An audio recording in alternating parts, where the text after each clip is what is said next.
The Universal classic monster films are going to be cultural staples for as long as the human race exists. The original films for Frankenstein, The Mummy, The Invisible Man, Dracula, and so many others are permanently etched into our cultural lexicon, and for good reason. There are so many elements to these films that, while don't necessarily remain utterly timeless, are revolutionary for the medium and the genre. The quote-unquote franchise kicked off with Dr. Jekyll and Mr. Hyde in 1913, and has somewhat continued into the present day with the failed revival franchise with Tom Cruise at the supposed helm.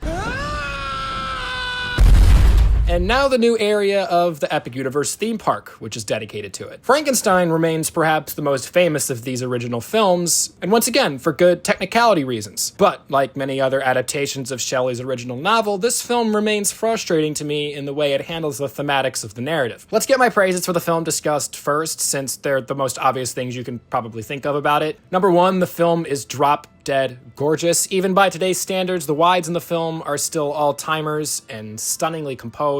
There's a level of depth and life to every single frame that is completely tangible and indescribably moody. The performances in the film are stunning, and Boris Karloff's work as the monster is one of the most iconic looks and performances of all time, so much so that people still think that the monster is the one named Frankenstein. Despite the wides being as beautiful as they are, the film does not misinterpret the value of a good close-up, and there are many here that are certainly memorable. This medium, for instance, that tracks the father down the town square holding his daughter, is probably the most haunting shot in the film. And that's about it for me. The sound is really good, I guess. I mean, I don't want to sound minimizing here because I deeply respect how far this film moved things for the genre, but as an adaptation, it left me incredibly frustrated. What I've noticed now with Del Toro's Frankenstein, as well as this original, is that for whatever reason, the film adaptations seem to completely miss the part where the monster and Victor are at actual physical war with each other throughout the majority of the novel, and that's where so much of the thematics come from. I shouldn't even call him Victor, necessarily, because in this film they flip-flop Victor and Henry's roles for no fucking reason at all. This film gives absolutely no backstory to Henry's character for why he wants to bring someone back from the dead in the first place.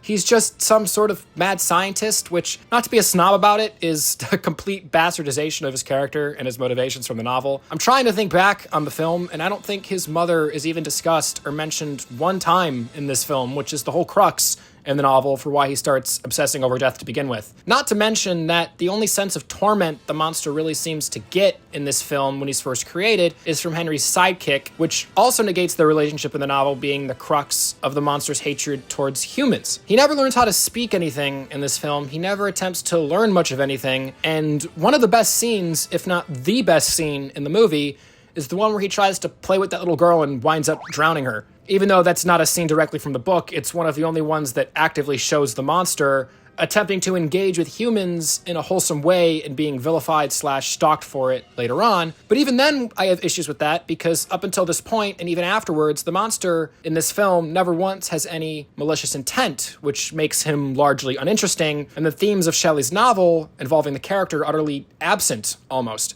The monster is supposed to be an inherently malevolent being. They try to shoehorn a bit of that here with some stupid-ass MacGuffin about the brain Henry uses being one of a criminal, so only evil can come of it, or whatever bullshit excuse they give, but he also never does anything evil. He accidentally kills that girl, but his intentions were far from evil in doing so. He acts more like a non-verbal Lenny from Of Mice and Men here than anything else. He's supposed to be a proper monster, not whatever the hell he is here. And on top of that, Henry doesn't do anything that evil here either. He gets mad that the monster scares Elizabeth, kind of, and in the book he kills her, and then gets thrown out of a windmill at the end of the movie. And then the film winds up glorifying the murder of the monster at the end of it. So at the end of the day, seemingly no personal responsibility from the humans, and it's all the creature's fault for being involuntarily made and brought into a world it didn't understand or really even belong in. Give me a damn break. Kinda seems exactly like what Shelley was arguing against to me. I know I'm doing way too much here, but it's always been frustrating to me how easily adaptable the novel is. It's like 220 pages max and has several giant monologues that could easily be condensed into brief sequences. You could pretty much include everything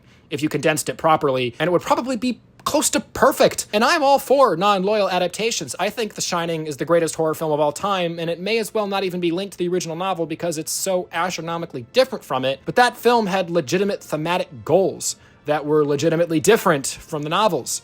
and they both stand on their own 2 feet beautifully. Frankenstein doesn't seem to have any subtextual prospects, and on top of that, the only substantive moments in that regard are the minuscule ones that they rip from the novel anyway, so just make it make sense, guys. I'm gonna wrap it up pretty quick here because I really don't like being this much of a hater on a beloved classic, but I sometimes feel like I'm living in mass psychosis when it comes to Frankenstein movies, when people praise them so highly for their depth, because I could not have a more opposing view of this one in particular. A 2.5 out of 5 for technicalities and historical significance, I guess. Whatever, we're moving on. Thank you guys so much, as always, for watching the video. A reminder that the videos in the October Horror Binge are dropping at 12 o'clock noon Central Time every day in October, so be sure to stay tuned tomorrow for the next one. Thank you guys again. Like the video, share the video, subscribe to the channel, and I will see you tomorrow. Peace out.